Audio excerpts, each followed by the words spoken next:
I guess you're waiting for me. I am so thrilled to have an opportunity to moderate this conversation with two incredibly inspiring, powerful women who I know you're going to take a lot from today. We're going to kind of run the gamut around just human health and well-being.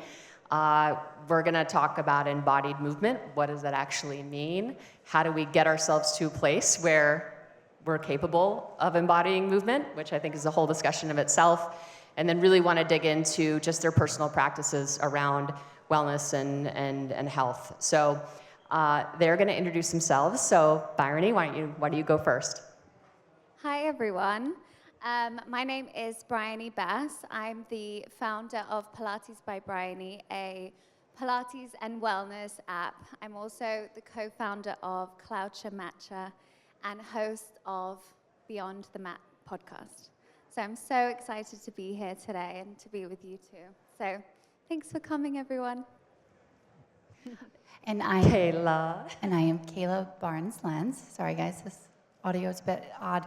I'm one of the most publicly measured women on the planet. So I do thousands of biomarkers every quarter, every week, and post those publicly. I've been studying female longevity for about the last decade, getting close to 12 years now. I owned and operated a longevity medicine clinic for about 6 to 7 years. And I'm just very passionate about human optimization, especially through a female lens. Oh, I love that. This is going to be so fun. So I'd love to start the conversation with really digging into your philosophy around movement. So if you're to kind of zoom out, how do you think about movement?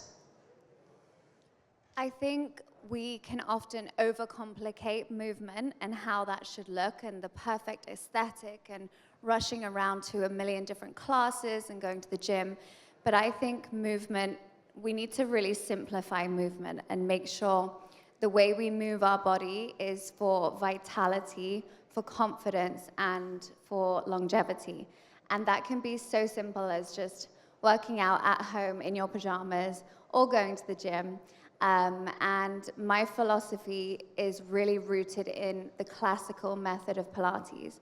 We can go into it. I could talk for hours about this, but I really think that having that as the foundation to movement is just a complete game changer, especially when it comes to longevity. So I would say I want to really simplify movement, but also to use movement as a way to really unlock your inner confidence and your potential with that mind-to-body connection.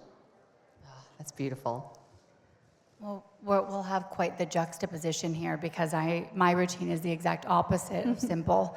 I complicate everything and track everything to the most minute detail. So when I think about exercise and workout routines, I want to program something that hits on every area of longevity. So we want to take after our cardiovascular system. We know that VO2 max training is one of the most beneficial for longevity, right? If you don't know your VO2 max and you're in the audience, I highly encourage you to sort this out. We know that it declines at about 10% per year, starting at 30. So we have to really fight against that to maintain optimal health, I think, and well-being. So in my routine, we have cardiovascular training, VO2 max training, we have strength training. We must add on muscle. My grip strength is about 100, so I would love to know what others in the audience, understanding this data is, I believe, the best way to actually benchmark our health span, but also our potential lifespan. If we are only just doing what feels good, which I love, and I do think exercise feels good, it might be a bit more difficult to know the trajectory we're on. So I also love to incorporate mobility and stretching and balance because we know that all of these areas over time and with age, they're going to decrease. So my goal, I want to live to 150. We can talk about how I intend to get there, but tracking is a big part of my exercise routine. How do you think about tracking for someone who isn't necessarily interested in kind of calibrating their life around data points? Yeah. How would you recommend, what is an entry point for someone like that?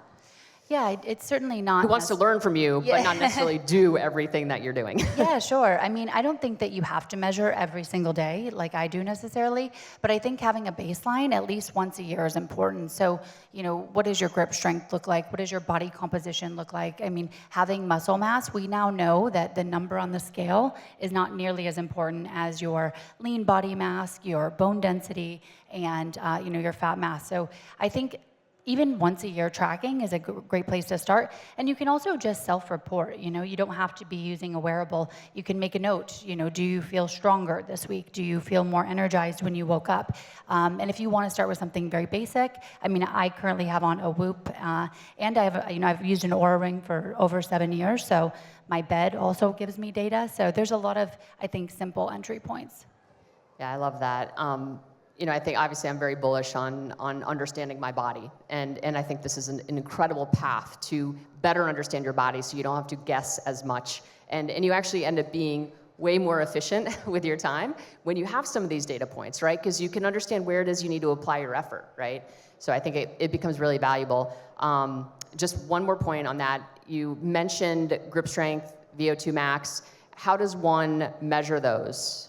Yeah, so grip strength is super easy. You can get, I think, off Amazon for about $30, little at-home. Yeah, it's called a dynamometer. Yeah. Yes, we use that in the exactly. lab. Yeah, so I put all the more, let's say, advanced biomarkers, so my lung health, my grip strength, my body composition, and my cardiovascular, like blood pressure, other markers, once a week. So I have an Excel tracking sheet that, is super easy to put together.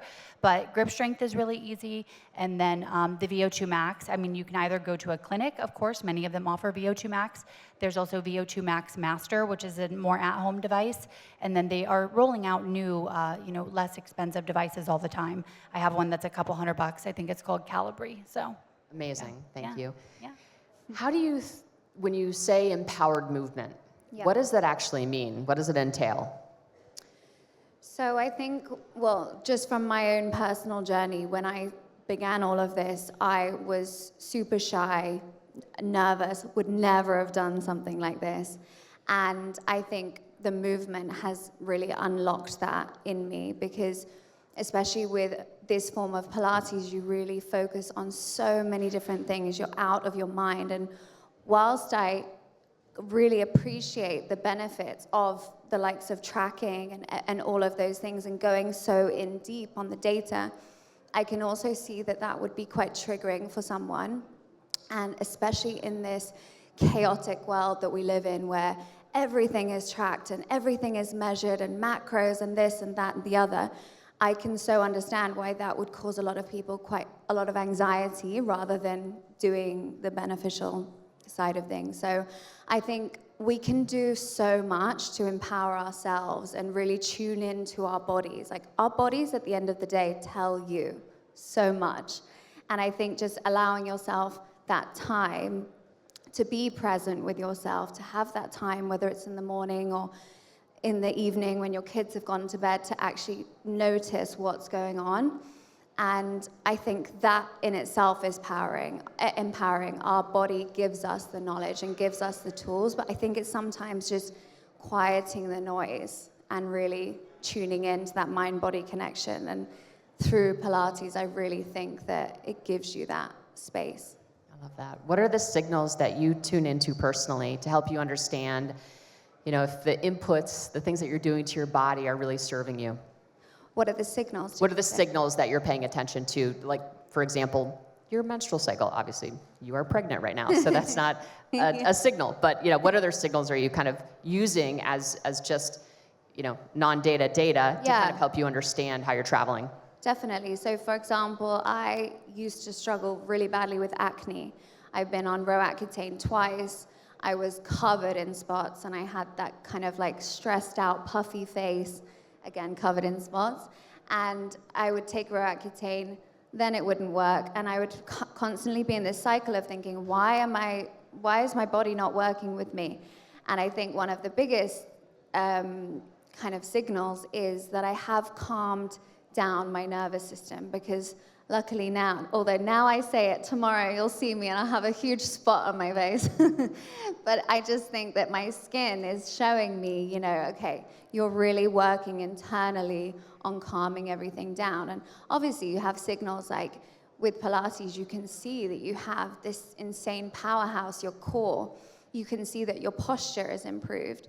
You can see with the empowerment, you can see that you walk into a room with much more confidence. You can also see how people respond to you differently. So I think there's definitely, like, the signals are 360. You have the data points that are so important and so interesting to look into, but you also have so many kind of internal data points. So I love that. You mentioned some of the signals that you're paying attention to. Maybe we'll shift just a little bit, and this could be, you could weave in signals into this, I suppose, but when you think about your non-negotiables, Kayla, like you have, you know, obviously a whole suite of things that you are tracking and thinking about on the daily, but when you really kind of distill it down, you know, what are the absolute fundamental principles that really guide you in your health? Yeah, and you know, the great thing is that these principles are also really accessible and they're free or super low cost. I mean, so without a doubt, sleep, right? I mean, I'm in bed every night by 8 p.m. So prioritizing high quality sleep, and also for me, I like to track it. I like to see, am I getting, you know, at least an hour and a half of both deep and REM sleep?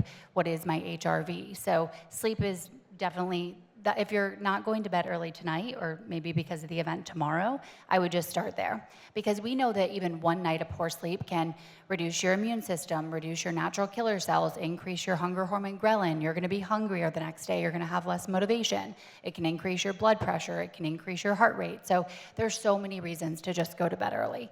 So that's definitely one. I think having a wind down routine really helps the quality of the sleep. I'm always at minimum aiming to be in the 90s, you know, or 100, even on Whoop. And then exercise. I think moving your body, whatever that looks like for you, if it looks like a really regimented routine, then so be it. If it looks like something, you know, just hitting that zone 2, maybe 120 minutes per week. But exercises, if there was a pill for longevity, it'd be exercise, right? All of the benefits are incredible for, you know, age optimization, I would say. And then, I mean, third, nutrition. So all the basic stuff, right? Like eating really well. We make 300 million cells every 4 seconds. So it's never too late to change what your body is made of, which is super exciting. So that, and then social connection, things like this, these events, connecting with people in real life. We know that being lonely or feeling isolated can be as dangerous as smoking. So those would be definitely non-negotiables, but happy to dive into lab markers that are non-negotiable, other biohacking devices that are non-negotiable. We'll definitely get there. Okay. Yeah, for sure. I mean, if you want to quickly talk about maybe the top 6 markers that you pay attention to, that'd be cool. Yeah, I mean, body comp, I think, is a big one, but from like a biochemistry standpoint, I think... The body composition. Yeah, I mean, I love that. I think it's so important because I want to make sure I have enough muscle, especially for women. Yeah. We so know lean body mass is what we'd be after. Yeah, lean body mass and bone density. So looking at a DEXA, especially for women. In the US, it's only covered by insurance once you get to be 65 years old, which is far too late. I mean, you know, osteoporosis is usually pretty set in by then. So, and when women hit perimenopause and menopause, their estrogen starts to decline, which takes a huge hit on bone density. So getting that test kind of in your 40s, I would say, or is you know, at the start when your menstrual cycle starts to get irregular, that could be a good signal. All right, I need to check my bone density just to make sure that I'm tracking in the right direction. Totally. Would you say? Yeah, I think that's important. Again, I think VO2 max is a great one because we know it's a big predictor. From an inflammation standpoint, something like an HSCRP, so, you know, a high sensitivity inflammation marker. I love to look at that. Love to look at ApoB from a cardiovascular. I do an NMR panel, but really looking at that ApoB number is, I think, important. I also love, especially for women, something like a HOMA-IR, so looking at your glucose and your insulin levels, just to make sure that our metabolic health is in a good place. And I would say, on top of that, I love to do toxin testing. So we know that we live in a more toxic environment than ever. So I do a test called the total toxic burden about 4 times per year.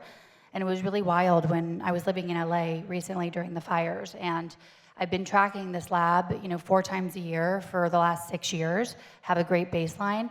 But during the fires, I just saw something that I've never even thought I would experience. BPA through the roof, all of these contaminants from the environment. So I think understanding your toxic burden is also a really good marker. How long did it take for you to get back to neutral? Yeah. After the fires, horrific fires in LA for... So I did a therapeutic plasma exchange. So that is for anyone in the audience. So you actually remove all of your plasma, you replace it with albumin. You guys have something here in Europe that I'm excited to bring to the US, but it's called in-use pheresis. So it's just filtering, and then you get your own plasma back. So we can talk about pros and cons of that. But so I did that. It took about across the board. So the total toxic burden looks at heavy metals, molds, mycotoxins, and environmental toxins. So they were adjusted by a difference of range, but across the board, I just say about 11% reduction. But it took, about 2 months for me with a lot of these aggressive protocols, sauna every single day, binders, detoxing, but it took about a month and a half. That's wild. Yeah. Bryony, what are your non-negotiables? I love this is like the perfect juxtaposition because you really have different perspectives, which are so beautiful. So my non-negotiables have kind of been developed over the years because I have rheumatoid arthritis. So just kind of linking back to the data points is I couldn't tie my hair up at one point. I couldn't pull a light switch. My symptoms was so bad and misdiagnosed for so long because I was so young. And then I kind of realized, obviously Pilates, but also realized the benefits of hot-cold therapy. And my inflammation levels at the time when I was first diagnosed were through the roof. And then I started doing these non-negotiables. So obviously when you're pregnant, there's so many things you can't do. So I can't do the saunas and things like that right now, but normally I would do an infrared sauna most days. You notice that makes a huge difference. Oh my gosh, it's changed my life. I don't have sauna's any... unreal. I do not have any symptoms of arthritis, touch wood, and I haven't for years. So, and at one point, I promise you, I couldn't bend my hands. It was really bad. So I think, again, that's a data point in itself. I'm symptom-free. So slowing that process down has been amazing. But definitely, obviously, movement, outdoors, getting that sunlight in the morning. I also like to go for a walk when I finish work to kind of just calm myself down. I love writing. I've always been a fan of journaling and the power of just putting pen to paper. And also meditation, breath work. Anything that you can do to calm yourself down, feel strong, feel good at the end of the day is going to benefit you. Whether that's strength training, yoga, Pilates, I don't care what it is. You just have to feel good and have that vitality every single day. And for me, that is what I've just said. So it's hard to discount the power of a regulated nervous system. Honestly, and you at one point at the beginning, I think it's so hard, and we create so much resistance, and we self-sabotage, and we put off the things we know make such a difference. But then, before you know it, it's just become a part of you. It's part of your lifestyle, and then it becomes okay. You don't need to find that motivation every day. You have that discipline because okay, these are the things that I do that make me feel great. So especially being pregnant right now, pregnancy is a wild ride. My husband will tell you. And I think it's so difficult emotionally, and your body changes and things. So I've really been leaning into those practices even more during pregnancy. So yeah, those are kind of the tools that make me feel strong, mind and body. I love it. Kayla, how do you think about, I know you think about the nervous system a lot. I do, yes, and track it. Yes, and you track it, yeah. So I have a really strong sense that you know exactly which modalities contribute positively and maybe which ones don't. So would love to know, for you, what have you seen to be the most efficacious modality in helping you regulate your nervous system? Yeah, I'll talk about some basic ones that are pretty accessible. So we know that being out in nature, right? So taking a long walk every morning at 7 o'clock when the sun rises, I'm out taking a walk in nature, and I measure a lot of these data points, right, on wearables to see my level of stress. So a few things is, first thing, when I do any meditation and prayer in the morning, immediately puts me into restored.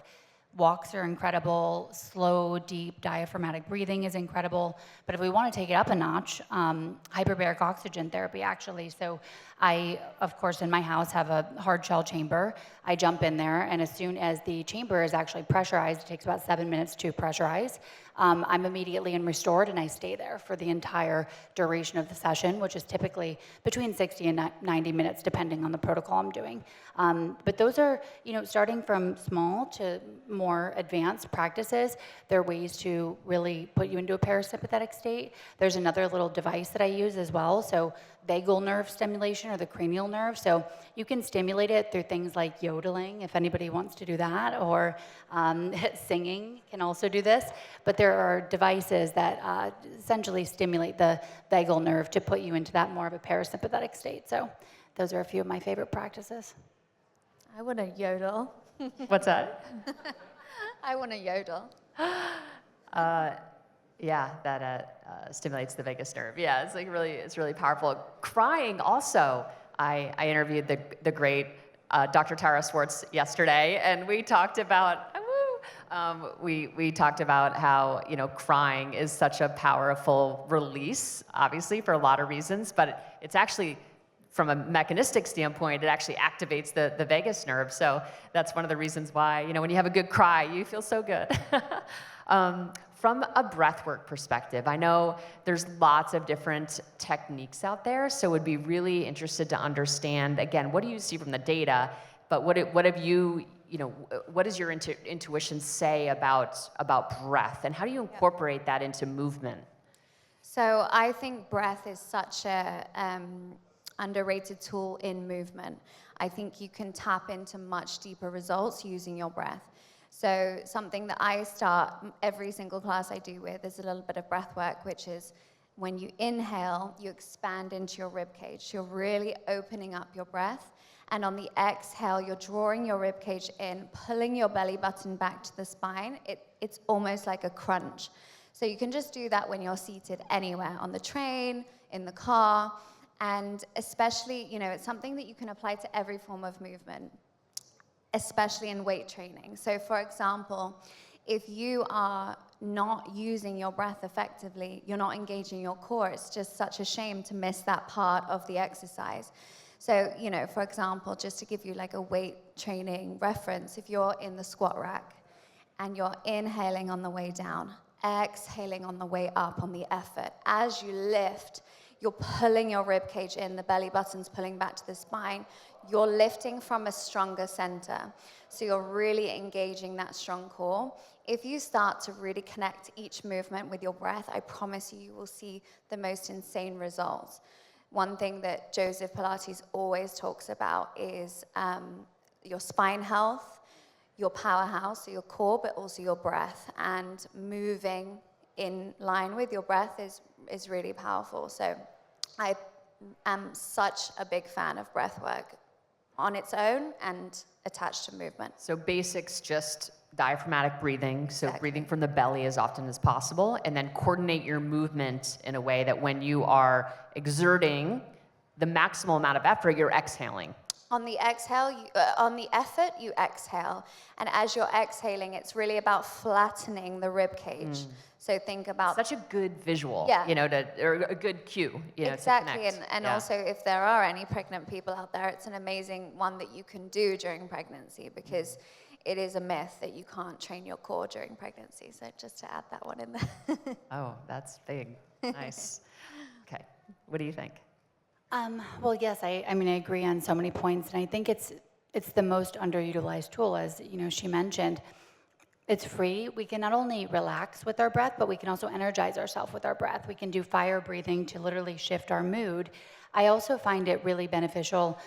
So something, if you're looking to improve your sleep, you want to try to get your resting heart rate as low as humanly possible prior to bed, because it will be a game changer for your sleep quality. So at night, when I really want to get my resting heart rate lower, I often do a breathwork practice in bed.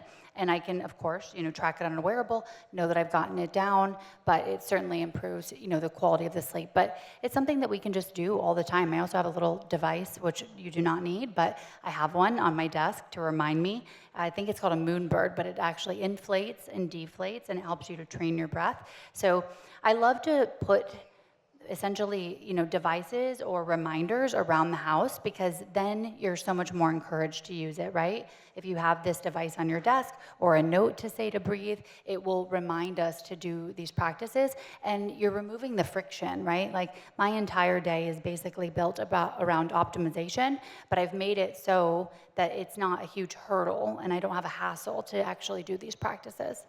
I love that. Nose breathing or mouth breathing? Go. Nose breathing, for sure. If you're mouth breathing at night, with, of course, guidance, I think the mouth tape trend, which is very popular now, can be really beneficial, because we want to be breathing through our nose. I know people really poo-poo that, but I have seen it in a very practical sense with military operators who, of course, folks who do not have sleep apnea, really do actually benefit from taping the mouth. It just kind of forces, and I think doing it, I even did it with my son, who had allergies, and his allergies pretty much went away, but he was just breathing through his mouth predominantly, because his nose was was congested or whatever. So once he got through the congestion, I was like, all right, let's practice breathing through your nose. And we just taped his mouth, and so when he was on his computer doing his homework or watching a movie, he just taped his mouth, and he now is a nose breather. But there's lots of really good data and evidence to suggest that is absolutely a healthier path, and that will improve the quality of your sleep, the depth of your sleep, and allow you to higher VO2 max. All these things that point to longevity will improve. So yeah, nose breathing. Cool. Okay. So when we think about, I think there's a lot of movement sins out there, and I think Dr. Kelly Starrett might have alluded to some of them, but I'd be so curious your perspective. And are there any biosex differences in terms of how we move, how we need to think about movement, or is it principally all the same? You go first. Okay, I'll jump on that one. In terms of sins, I would say really focusing on form is important, right? So if we want to be lifting heavy, it's so important to ensure you have proper form.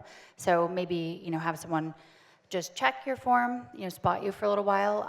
In terms of different sex differences, I would say there obviously is a massive difference. I'm excited that we're living in a time that we are, just praising and recognizing the differences biologically, physiologically from men and women.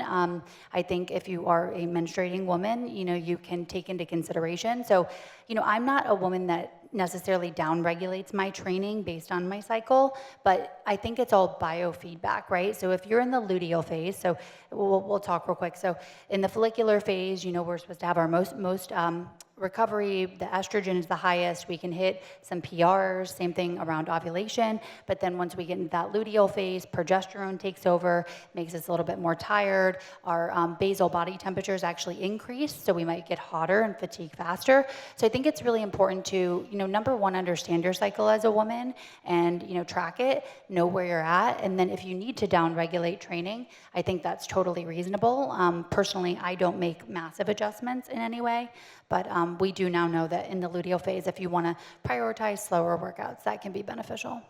I love that. There's actually really, you mentioned we get hotter in that luteal phase, which is very much true. With Olympic level athletes, there was some research done where they gave the athletes menthol, mint, which tells the receptors in your brain that it's cool. So the perceived rate of exertion for those athletes with the menthol actually declined. They felt less hot because you're actually not, your core temperature isn't actually hotter, right? It's just you perceive that you're actually hotter, right? But it's not actually at the core, which is fascinating, right? I liked some of the studies too with the cold mitts where they were able to have, so it can really increase endurance. So we haven't talked about cold therapy yet, and I kind of do. Cold therapy is an area that I actually amend based on my cycle, so I primarily do it in the follicular through ovulation. But what I've obviously found is if you do your cold therapy prior to a strenuous workout, it can, significantly increase your endurance of that workout. So yeah. And are you doing just like a quick 30-second? Because I find like if I'm in the cold too much, I actually get a little lethargic. Like if I'm 3 minutes, I'm not as motivated, I guess, to work out. But like just a 30-second dip really energizes me and it gets me, Yeah, I just keep it, short and brief. But we know that it can improve dopamine specifically. It can increase, our adrenaline. So I think it's a great pre-workout. Yeah, I love that. Movement sins. You must see a lot of movement sins. I would say that I shudder to think what I would look like on your platform. Yeah. I think it is all down to form, and you can be training so long and doing all the things and you're not seeing the results, and the second you just do those like minor tweaks, you see such a difference. So just to give you some kind of tangible takeaways, I think one of the biggest ones with the core is, for example, if you're doing a crunch and your elbows are very into your body, if you just extend your elbows out to the side, take your inhale on the way back, exhale as you curl up, but keep the elbows there, that will go deeper on your abs. So not pulling in, not restricting, really opening up, challenging your core will have an effect. Also, again, these are just small things, but I feel like they're such common mistakes. When you are on all fours, we often think it's about how high we can get the leg during Pilates. It's not about that. So reduce the range of movement. Sometimes you go so much into your flexibility that you're out of your strength. So I think reducing the range of movement sometimes can be so effective in terms of building that strength. So I think form is the biggest sin, and hip placement, making sure your hips are square, and not rushing the movement. Are there any myths about Pilates, maybe on Instagram, for example, that really kind of burn you? I don't know if they burn me, but there's so many differences between classical and contemporary Pilates, for example. So I think there are many, many forms of Pilates which are amazing. And at the end of the day, if you enjoy the workout, and you're going to stay consistent, that's what matters the most. But I would say it's more the form that burns me. But there aren't like kind of, I would say the kind of narrative that Pilates can't change your body. I mean, I would show you thousands of my community members that would say and show you otherwise. So I think that it really can change your whole life, but also your body. Can you just do Pilates and not strength train? So I love strength training, and I strength train twice a week. I do upper body, lower body, and then the 4 other days I'll do Pilates, and then I'll take 1 rest day. I really believe in strength training. Again, only if you are focusing on the form. I think you can do a lot of damage and injure yourself if you're not focused on that. And I think the benefits of strength training in terms of longevity are incredible. So I actually think they go so well together, doing the Pilates and then the strength training. And I think you will get more out of your strength training if you are so tapped into that kind of Pilates way of movement, specifically classically rooted, and really understanding your body. Then you're going to probably get more out of the strength training. Amazing. Kayla, when you think about the future, I mean, you are as deep inside optimization. You might be, I mean, you said it yourself. I mean, you are the female on the planet who is the most you have the most data tracked of any probably female on the human, which is insane. So kind of with that knowledge, I suppose, I'd be very interested to know where you think the future is. Like, where is this going? And where is it going for you?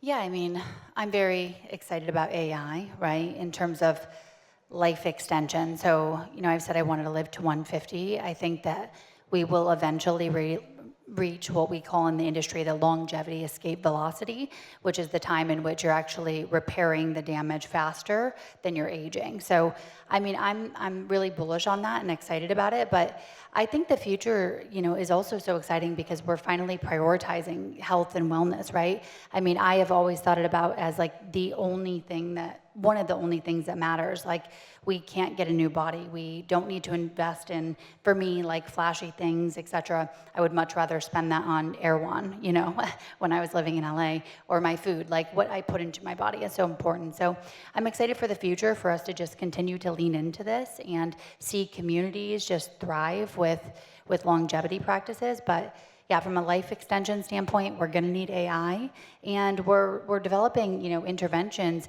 and new breakthroughs all the time. They just had, incredible breakthrough with retro biosciences with the OpenAI, where they're able to reproduce the Yakanama factors, which is reversing cells back to pluripotency, or essentially like infant cells.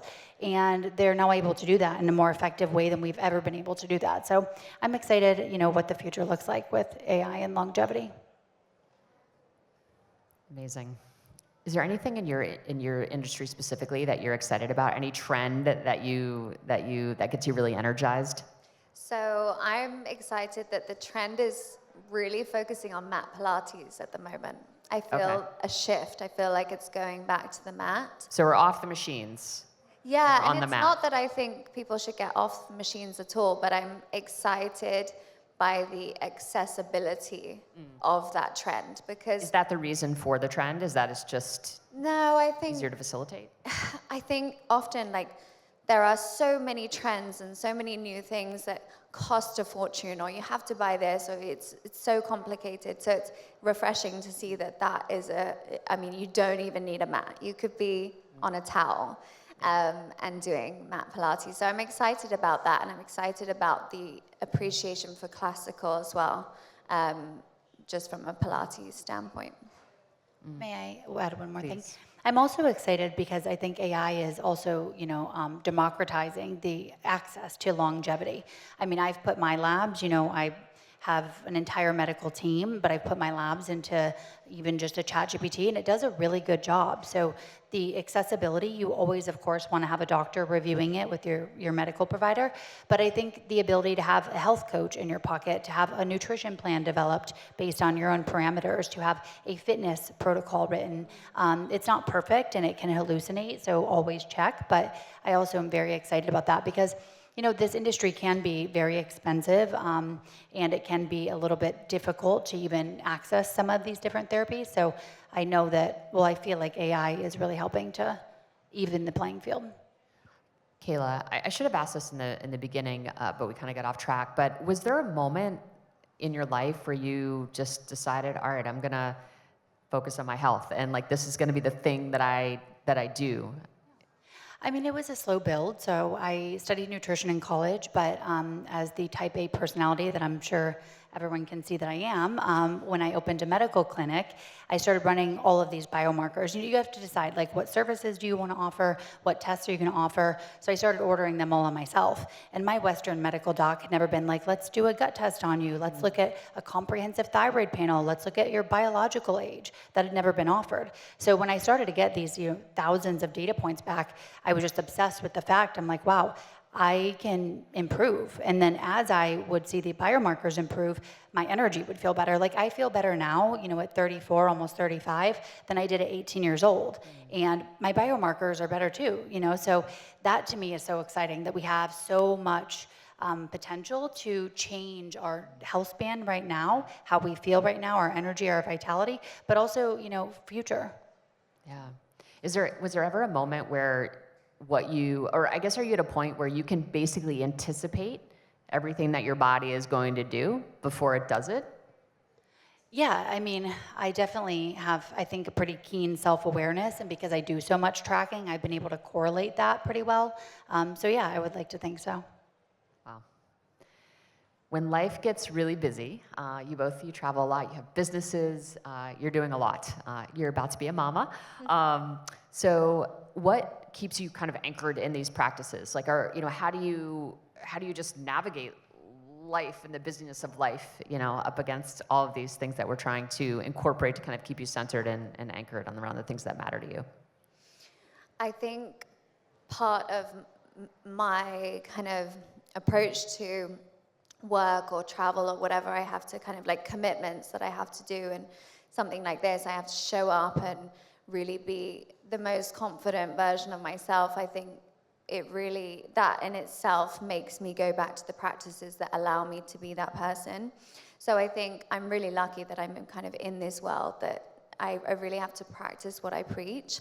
So I think my lifestyle is so intertwined with what I do that I would just never skip, you know, those non-negotiables and having that time for myself. So I think it's naturally rooted, and I appreciate that not everyone has that benefit. You know, for example, in my first trimester, I was so incredibly sick, and maybe I would have just skipped the workouts, but I had to do a 6-week challenge on the app. Oh. So just naturally, like through what I do and having that accountability of the subscribers, I'm in at the time at 6:30 in the morning. I'm probably not that grateful, but I am so grateful that this is what I do for work, and I'm able to stay on track with that.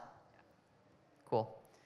All right, I want to open up for questions. Actually, I have no idea how much time we have left. I don't know if anyone else knows. Okay, I'll just keep going. All right, Kayla, what's one unpopular or contrarian view that you hold in health and longevity space?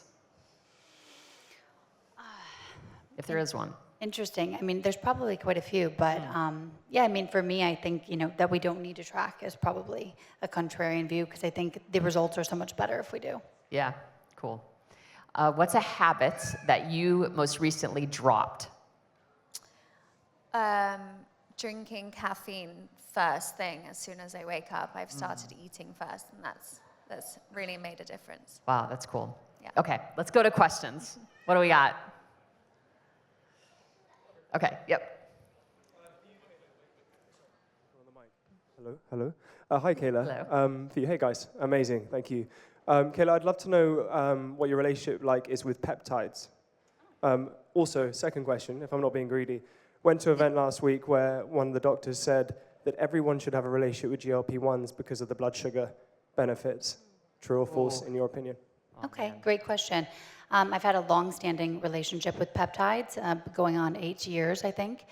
So I think they can be very beneficial. Of course, everyone is very, and I really try to stress this in all my messaging, we're all bio-individual. So depending on what your goal is with the peptide, whether it's like, I mean, right now for me, for example, I'm on BPC and I'm also on Clotho. So I actually tested my levels of Clotho. Now I'm supplementing because I want them to be a bit more optimal, but I think it's super important that you work with the medical provider. But no, peptides are definitely having their moment. I think they can be beneficial. You know, at my clinic, we prescribed them for years. We'd see benefit on, you know, metabolic health with like MOTS-C, BPC for recovery, CJC, epimorelin, or maybe a tesamorelin for some body recomp. There's so many incredible peptides. So I think, I also want to say too, I only do prescription peptides. I know that there are kind of these like black market peptides out there. I would not recommend going with that, because you want to make sure that they're lab tested and that they're compounded in an appropriate facility. So that was question. Is there a certification that people should look out for?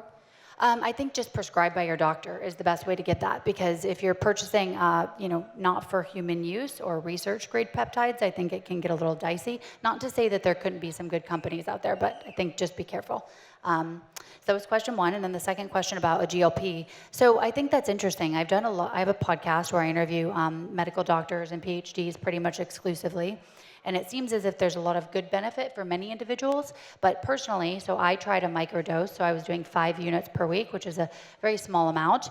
And for me, I had too much of a feeling of no desire to eat, essentially. It was way too much of an appetite suppressant for me, and it increased my resting heart rate, which is the exact opposite that I want to do for sleep. So I think, well, but let's also think about it in this context. So only about 6% of Americans are metabolically healthy. So in that case, then there's probably a big benefit, right? I'm not sure what the stats are in London, but in America, probably most people could benefit, but again, under medical guidance. I didn't find it to be the best for myself. So, yeah. Amazing. Got any more questions?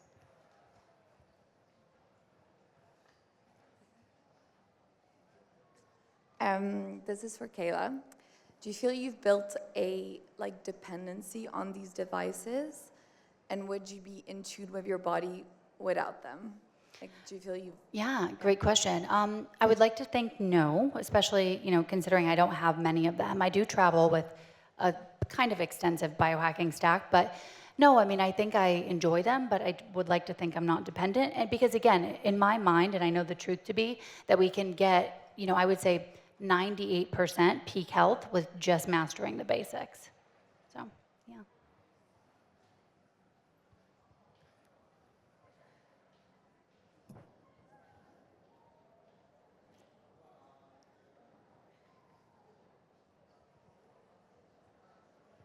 Hi. So my question's for Bryony. I've just qualified as a Pilates teacher, but I'm also a lawyer. So what would be your advice to someone who's starting to teach and doing it on the side alongside a full-time job? Well, congratulations. That's so exciting. I would say, actually, try and start by teaching on Zoom. I really found my voice as a teacher on Zoom because it challenged me to not give hands-on cues. So I really learned to articulate myself when I was talking about movement. So I couldn't rely on moving your hip or whatever. So I created my own kind of language to connect with the customer. So I would say start on Zoom and just put yourself out there and go for it and keep challenging yourself, keep the momentum, whether it's like first you do one class and you announce it to your Instagram, and then once that's gone well, book the next one and the next one. Keep the momentum of building that confidence rather than just thinking, whew, I've done it. Just keep going. But yeah, start on Zoom, I would say, is a good way to do it. Great advice.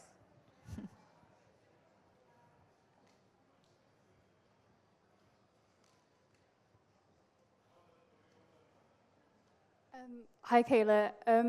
I just wanted to go back to your point on using AI for like reverse aging and longevity. So would that be like a combination of kind of like increasing your metabolism and like what the other kind of factors that would sort of help with sort of reverse aging? Yeah.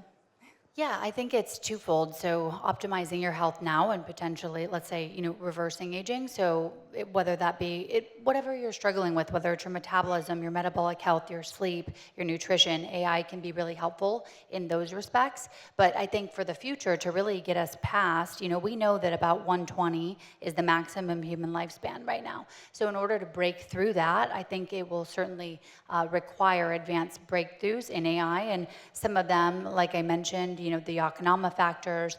I mean, in the future, we could see potentially being able to, inject these Yakanama factors into, a liver that Can you is... explain what those are? Because folks might not be aware of what an oxalic factor is. Yeah, so, I mean, the exact definition, someone else might be able to do it a little bit better, but essentially it's like these proteins that were discovered by Yakanama, the individual, and they're actually able to reverse the cell, so like a stem cell back to a pluripotent state. So, that then can go become any other type of cell.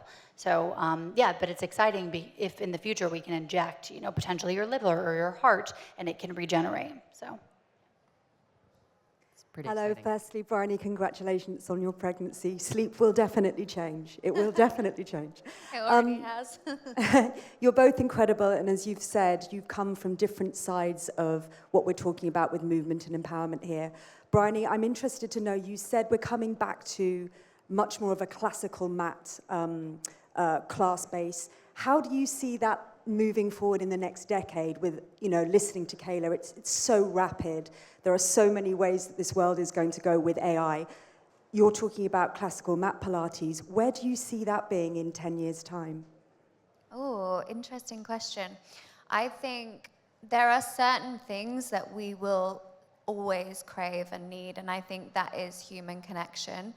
And I think there are certain things that give you that human connection, and also connection to yourself.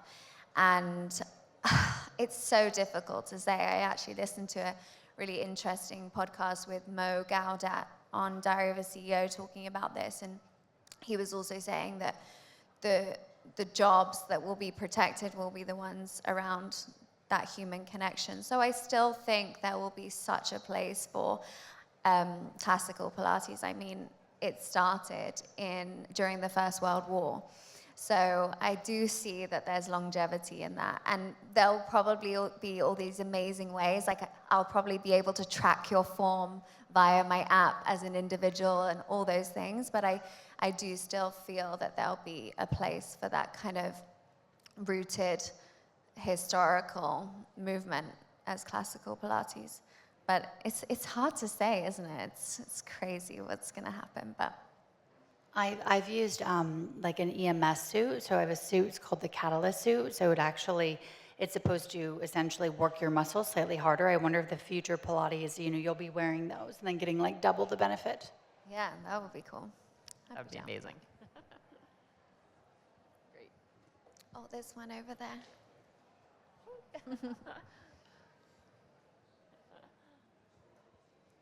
Thank you so much. Hello, both. So inspiring to hear you in person. I've got a question for Kayla. So I think with all of the trends and what we're seeing, cutting edge science, we're just moving so fast. I would love to understand, what's your decision framework? Like, how do you decide, these are the things I'm going to try and test now versus the things that you think is just too early and you might park for later? Yeah, that's a great question. We always have to be thinking about risk versus reward. I'm fortunate enough to have a medical team and also incredible advisors that I definitely run all of my health decisions through. I'll give you an example of something that I've decided to wait on. So gene therapy, for example, there is follistatin gene therapy, which can potentially increase muscle mass. And by the way, I think in the future, I think that when we go to the doctor, we will have a gene therapy, like a regular visit. I mean, this is far in the future, but we'll have a little tune-up, maybe our follistatin, maybe our clotho.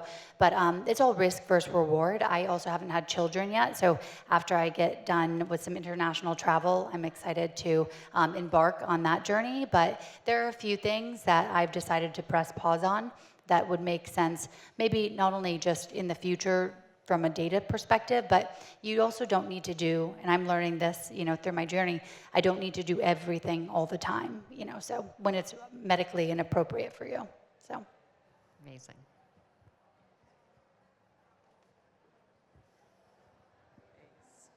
You guys are both phenomenal, by the way, but my question is for Kayla. So what are your thoughts on HRT, obviously specifically for women, and is it part of the package of things that you do?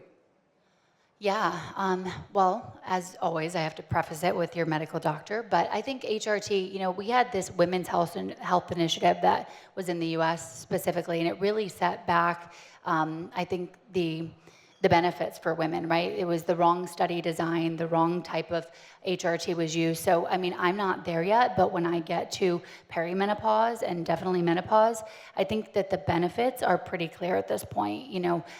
Reduction in risk of all-cause mortality, improved brain health or bone health, adding on muscle. I will certainly be doing bioidentical hormone replacement therapy. So, yeah. Yeah.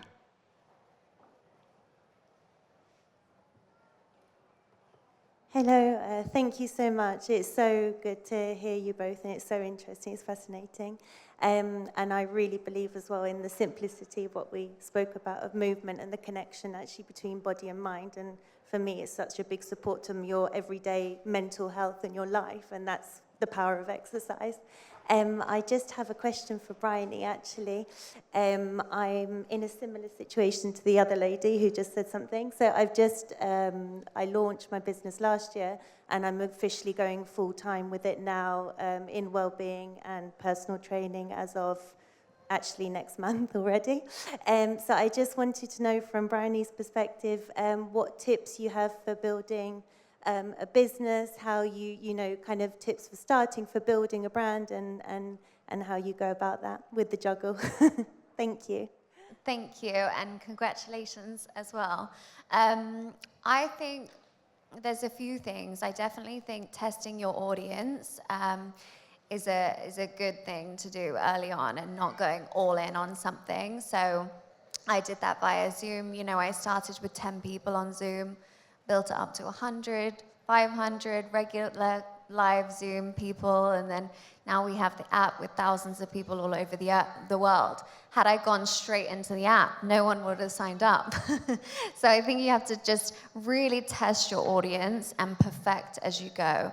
That would be one of my tips. And also, we're really lucky in the sense that we are the product, so we can gift our time. So gifting your time and energy and everything does pay off. So for example, I would train people for free and say, you've just had a baby, can I train you and get you back to feeling good again? And so I think we're lucky in the sense that it is a free service that we're able to do. And if you are still juggling work, maybe you could do, a couple of clients at the weekend. And just putting yourself out there as much as possible and asking for advice, collaborating. And if you don't have, I had, I think, maybe 4,000 followers when I first started teaching. And I had 10 people on that Zoom, but I tagged those 10 people after we did the class. Then that 10 became 12. And, and I think word of mouth is so powerful. So that would be my tip. Thank you. I think we have time for one more question. Oh, right there. Thank you both. It was really good listening to your two perspectives, because personally I'm probably more of a type A like Kayla, and I have to force myself to do the more grounding things that things like Pilates and meditative practices help with. So I'm on that journey and that struggle, so I've appreciated your advice. But my question was for Kayla. I know you've talked a lot about female longevity. You've also been really honest about your own journey with, your reproductive journey as well. So I guess there's a lot of women in this audience, and some of us may have thought about these things before. If you're starting that stage now of thinking about how to optimize your reproductive health, and a lot of us can feel like it's too late, or we didn't start early enough, or we didn't freeze our eggs, we didn't do all those things. What would be your advice? Are there things that people can do now? And is that something that you think will change in the future, where when we've prioritized our careers and other things in our lives and decided to have families later, that choice then doesn't inhibit us? So quite a big question. Yes. I mean, and every circumstance is individual, right? I do have everything that I did for what I was calling fertility optimization in a YouTube video. But I would say, number one, it's never too late, right? I think I've also interviewed so many incredible OBGYNs and reproductive endocrinologists and restorative reproductive medicine doctors.